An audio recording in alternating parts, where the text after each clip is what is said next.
Corona महामारी के दौरान संकट की इस घड़ी में जरूरतमंद लोगों की मदद के लिए करौली के युवा बखूबी अपना फर्ज निभा रहे हैं। दरअसल लॉकडाउन के दौरान गरीब व असहाय परिवारों के लिए उत्पन्न हुए खाने के संकट को देखते हुए करौली निवासी युवा जीतू शुक्ला ने फेसबुक के माध्यम से एक मुहिम छेड़ी, जिसमें कोई भी समाज सेवी भामाशाह या आमजन गरीब लोगों तक राशन सामग्री के लिए सहयोग कर सकता है।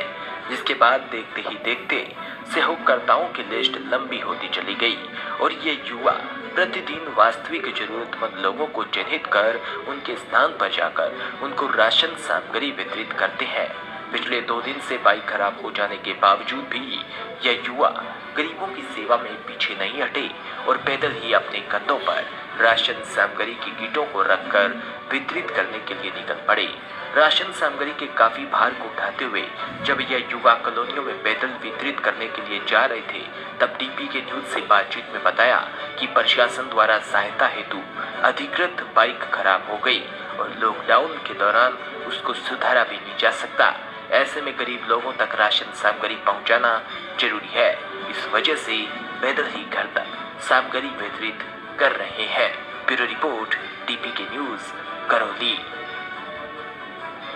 महामारी को देखते हुए हमारी टीम के कुछ सक्रिय सदस्यों ने फेसबुक के माध्यम से एक पहल चलाई। पहल ये थी कि आमजन के द्वारा हमें आटा, दाल, मिर्च, मसाले और जो भी ज़रूरत की चीज़ होती है वो दी जाती हैं। हम उनको इकट्ठा करते हैं और इकट्ठा करने के बाद जो समाज के वास्तविक वंचित परिवार हैं, ऐसे परिवार जिनको ना तो किसी तरीके की भामाशाहों ने मदद की, ना ही कोई सरकारी मदद मिली, उन तक उस सामग्री को पहुंचाने का कार्य हम कर रहे हैं। लेकिन बीच में 2 दिन से हमारी जो बाइक है जिसके थ्रू हम पहुंचा रहे थे वो ख़राब हो गई थी।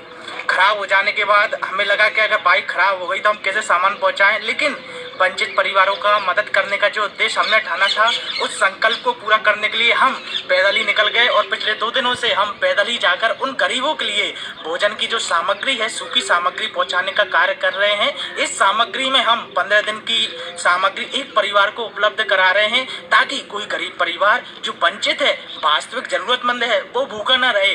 बाइक नहीं होना या होना कोई मायने नहीं रखता, मायने रखता है किसी की मदद करना, और मदद करने के लिए हम पैदल ही निकल जाते हैं। और पिछले 2 दिनों से हमारा यही सिलसिला चल रहा है कि हम पैदल गरीबों तक पहुंच रहे हैं और उनको सामग्री पहुंचा रहे हैं।